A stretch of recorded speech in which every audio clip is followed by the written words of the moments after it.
Hello, it is Jack Gill, and welcome back to Redmen Academy.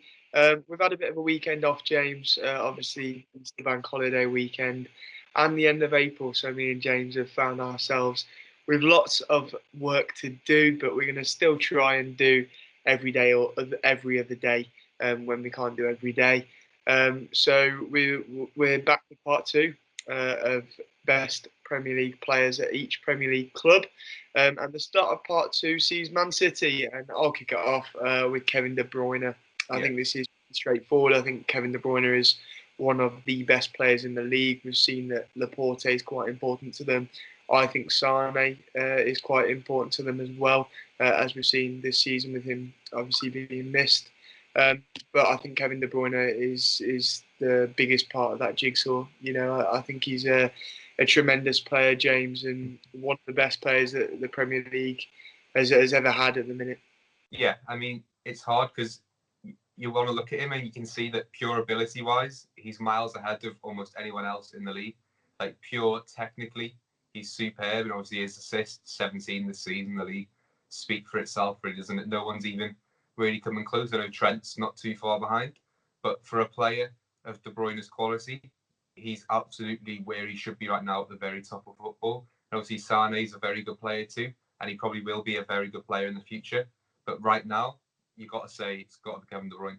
Yeah, it absolutely has to. There's no doubt in this player's ability. Like he's tremendous, and as I said there, I think at the end of his career, people will look back and say, actually, he is one of the best the Premier League's ever had, Yeah, really, because before this season was halted, he was about to beat Henry's assist record, which is incredible, really. And he's an incredible player, and he seems to grow as a player season by season, and definitely one of the best players in the Premier League now. And as I say, maybe even one of the best Premier League players of all time, or definitely heading in that direction. Manchester United next. I went with Marcus Rashford, James. okay. Uh, I think there's obviously over the last few years, I think a lot of people would have said David De Gea, Mm. but I think he's in the last couple of years he's not been the player that he once was, and Marcus Rashford seems to have stepped up and seems to be becoming the player that United rely on so often. His goals have been very important for United this season. And at such a young age, he seems to be the person that United turn to when they need a goal, and they heap a lot of, expectation on this young man's shoulders. But I do think he's a brilliant player. Do I think Manchester United should be at a higher level than having their best player is Marcus Rashford? Yeah, absolutely. And I think that shows the level that they're at this moment. I do, however, want to say that obviously I do think Bruno Fernandes is may be up there soon. Yeah, We've seen already since he's come in, he's had an absolutely massive impact on that team. He's been integral for them in his first month or two at the club. And I do think he'll be up there very soon. Harry Maguire as well. I think is a very good defender and has been a very good player for them this season. But right now, I think it's Marcus Rashford, and they've missed him while he's been out injured. Who do you think, James? so I went a little bit left field again out with Paul Pogba, based Okay. purely on his ability and how we know how sort of good we know he is as a player. And I know obviously it's not worked out for him, especially this season. He's not been at the level that we know he's at. But on his day, he's such a complete player, and obviously at Juventus, he was one of the best midfielders in the world, and he's got that in him somewhere. But I just don't think he's being used at his sort of best capacity. And I know we're talking about the best players each team, and I think he is the best actual player. Whether he's the best player for Manchester United is a different story. You see, this is the issue I have with Paul Mm-hmm. Pogba. There's no doubt in his ability. At Juventus, he was an outstanding player, an outstanding talent. But at United, he's just not showing me that. He's not. He's Yeah, not the player he once was. And I think he needs a move to get that out of him. yeah, It's going to be interesting when he comes back from his injury. Obviously, now Manchester United seem to finally be getting their midfield sorted. mm-hmm. Fred in good form. Bruno Fernandes looks a brilliant player, and it'll be interesting as Pogba starts to get more minutes in that midfield again. If we start seeing that Paul Pogba we saw at Juventus, Yeah. He really is an outstanding player. But as I say, I've just not seen it at United yet, so it's very difficult to call him their best player. Yeah. Marcus Rashford, I think we do see it a lot from him, and we do see when United are at their best, Marcus Rashford's the one scoring the goals for them. So I had to go with him. I do completely understand why you've gone with Paul Pogba. I just haven't seen enough from him. Yeah, I know what you mean. United shirt. And next up, Newcastle, and I've gone with a centre back for them. I've gone with Shaw. I think, Newcastle can be a very defensive team under both Steve Bruce and Rafael Benitez. And Fabian Shaw, I think, is an incredible player for them. I think, again, he pops up with the goals at one end, and he also helps them at the other end, and is important in them getting clean sheets and grinding out important results at times. And, I think he's an outstanding player for them and pivotal for that Newcastle side. Mm-hmm. Yeah, I am with Alan St. Maximin. Okay. Sort of similar as before, where you look at them as players and how good they are on their day. And I think he's levels ahead of most of the players at Newcastle right now. It's not really goals and assists wise, he's not really come to fruition yet. But obviously, 4.4 dribbles per game in the league. He's up there with some of the best offensive dribblers in the league. And I think once he finally gets going and he understands sort of his teammates a little bit better, we'll see him for the player that he is. What I see St. Maximin as is how we see Harvey Elliott as when we talk about youth football, where actually at Newcastle, it's rare that you get that player that, gets you on your seat. Harvey Elliott does it for our youth side, and St. Maximin does it for Newcastle. He's the one man in that Newcastle side that whenever he gets the ball, you're on the edge of your seat because he looks like he's going to make something happen. Yeah. And as you say, it's not always worked for St. Maximin this season. He's had a lot of ups and downs, but there's no doubt he's a fantastic player, and you'll see him sometimes. He's like, how have you done that? Do I think he's Newcastle's best player right now? Probably not. Do I think he can be? Absolutely. I think there's no doubt in this guy's ability. I think he's a truly outstanding player, and I think he will get better and better and better as he gets longer in the Premier League. Really. Yeah. James, Norwich next. Who did you go with? Emi Buendia. Yeah. I think obviously he's been standout player for Norwich this season. If they didn't have him, I think they'd be, much further down at the bottom than they are already, and they'd be, they're almost confirmed to be relegated. But without him, it'd be dead certain. I think way before now, obviously 7 assists in the league this season and 28 appearances. That doesn't really do him justice when you look at his creative output. You look at the stats bombs that we've seen going around Twitter. He's up there with some of the best creative players in Europe, and you can see when he plays that he's bound to be playing for a bigger team in about a year's time. Yeah, there's going to be a lot of Premier League clubs and a lot of European clubs looking at this man at the end of the season. He's been outstanding for Norwich, and as you say, I think definitely their best player this season. There's also Todd Cantwell and Timu Pukki to talk about during this, but I do think Buendia is the man for them this season, and I'd be very shocked if there isn't a top 6 club looking to sign him in the summer. I think a lot of people have looked at Todd Cantwell and looked at Pukki, but they're not as they're not as likely to be signed for a top 6 club as Buendia, because Buendia is just the man that's been getting the headlines for Norwich really, and he's been doing everything for them. Pukki has got important goals, and it'll be a good finisher for someone to sign. Todd Cantwell, I think, shows glimpses of brilliance, and he's very raw, isn't he? Absolutely, but he's not the full package. He's not the finished article yet, and neither is Buendia. But I think he looks more of a complete player than Cantwell at this point. I do think there's more of a lure to sign a player like him than Todd Cantwell at the minute. So I do think it's going to be interesting to see what happens with Buendia after this season and where he ends up and what happens with the rest of his career, because I do think he's had an outstanding season for Norwich. And like I say, where would Norwich be if it wasn't for him this season? They're right down the bottom anyway, but how much worse would it have been if it wasn't for him? Sheffield United, I've gone with John Egan, and I think there's no doubting I think he's been absolutely outstanding for Sheffield United this season. He's been a rock at the back for them. He signed for Sheffield United a couple of seasons ago for 4 million, I believe. And I think a lot of Sheffield United fans were shocked at the time, but what he's done at Sheffield United in the Premier League this season has been brilliant. And I think it's very interesting because I think he'll be in a lot of people's team this season. I think he's been that good. And for a Sheffield United side that has shocked so many this season and looked so good defensively, I think this man has been integral for them, and he's definitely their best player, or definitely has been this season, in my opinion. Yeah, I went a similar way. I went with Chris Basham, who I think you can make a case for as well. Solid at the back. He's been absolutely superb for them.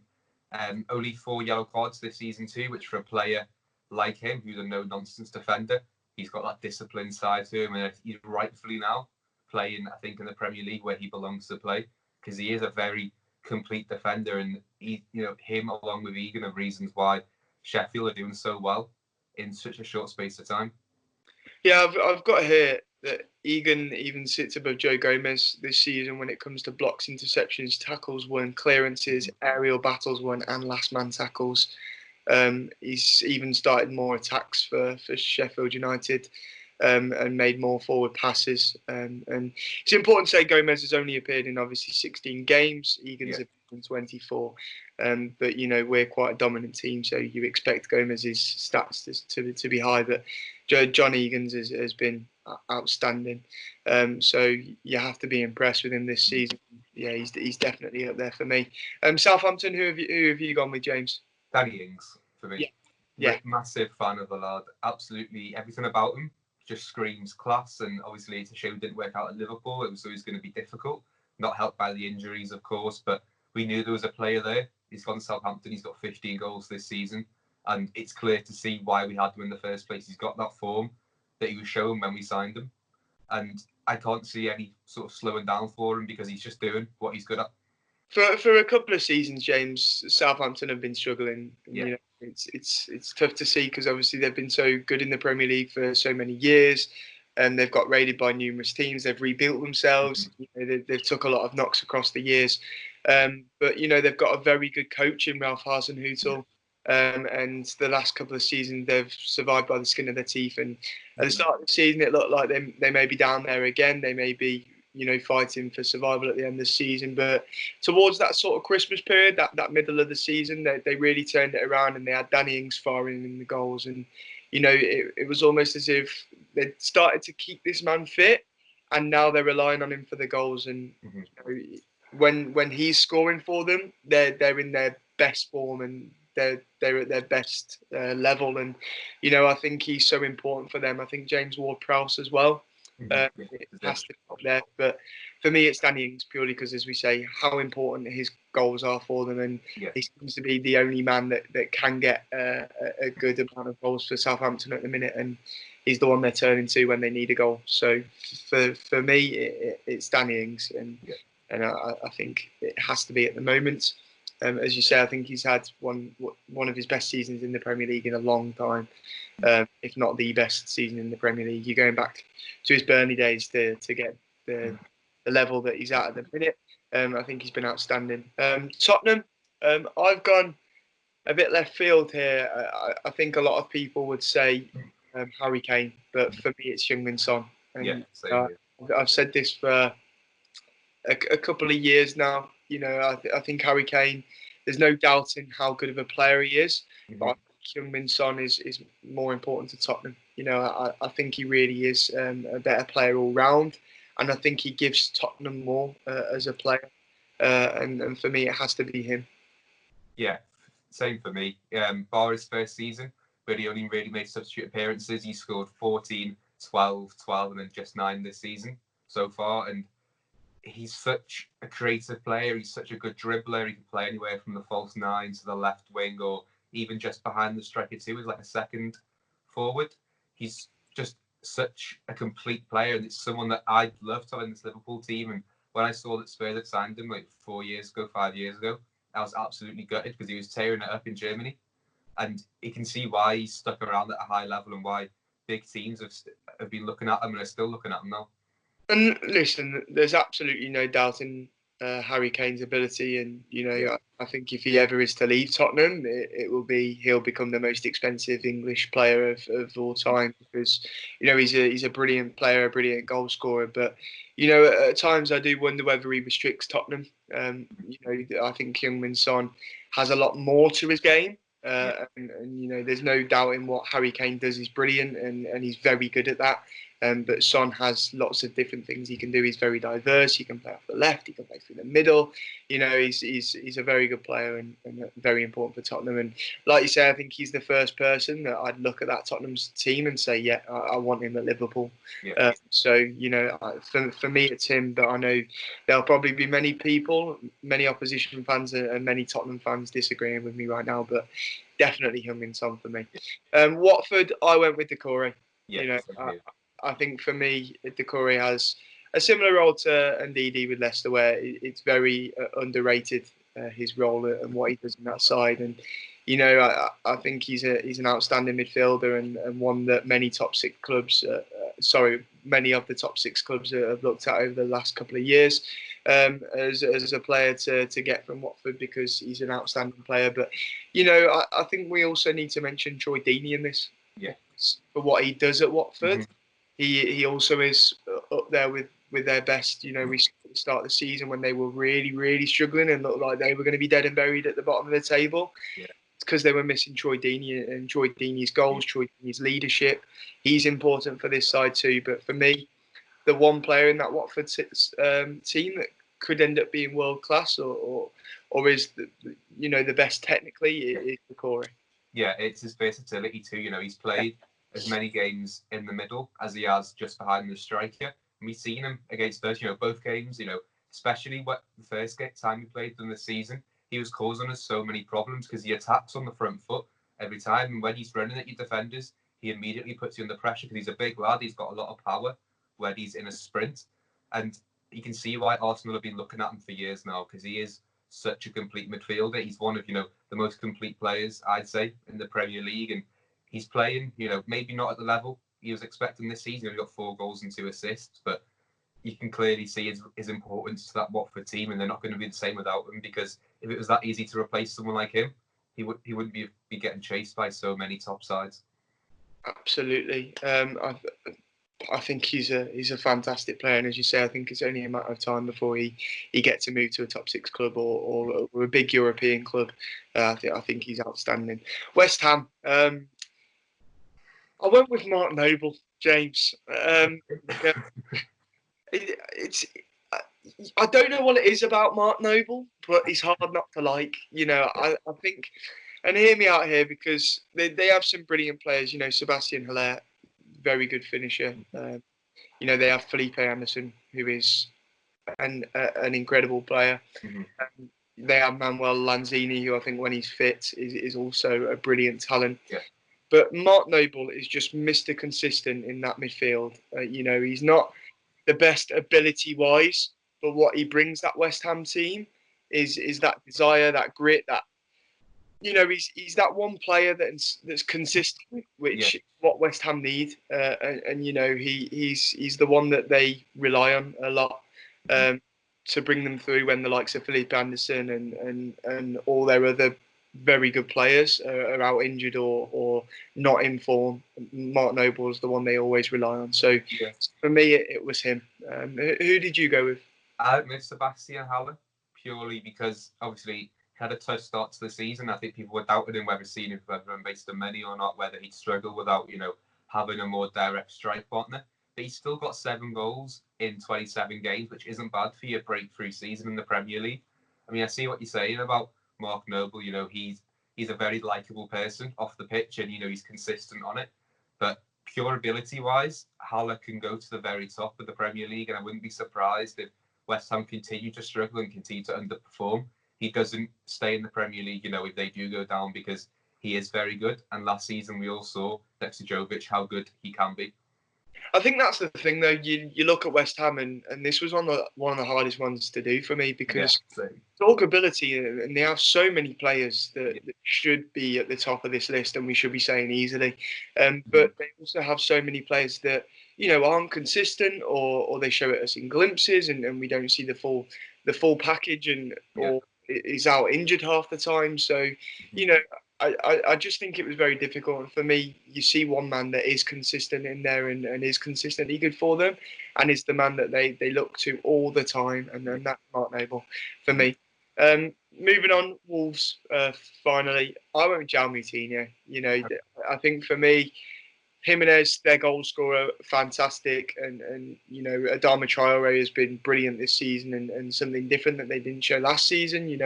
I think he's been outstanding for them. Neves, I think, is outstanding, but the the bit that I think pulls everything together in the middle of the park is João Moutinho. I think Connor Cody as well deserves a mention. Willy Bolly, Rui Patricio. They have so many good players that build a good team, really. But I think, as I say, Moutinho is just the man that connects all the pieces, and for me, it had to be him. Yeah, I see what you say about Martino. He's played at the highest level for what feels like forever now, and how he's still doing it. I have no idea. He's ridiculously fit. His fitness is incredible, technically superb. But I went with Jimenez purely because if we're talking raw ability right now, I think he offers so much, and he's someone that I'd love to have at Liverpool. And I was thinking, really, who's at that level where I could say they could come into our side and do a job, and he's someone that I'd love to have as a rotation player, or if for some reason we didn't have Firmino, he's someone that I'd easily say yes to bring it in because he could hold up play. He annoys defenders. He makes those runs. He pulls players out of position, and he's a very very good finisher too. And for me, it was him straight away. But obviously, as you said, there are some very good players at that Wolves team, and it wasn't an easy decision. Absolutely. That's it for today, folks. Me and James have obviously come up with our best player at each Premier League club. If you fancy having a go, obviously comment what you think, and let us know.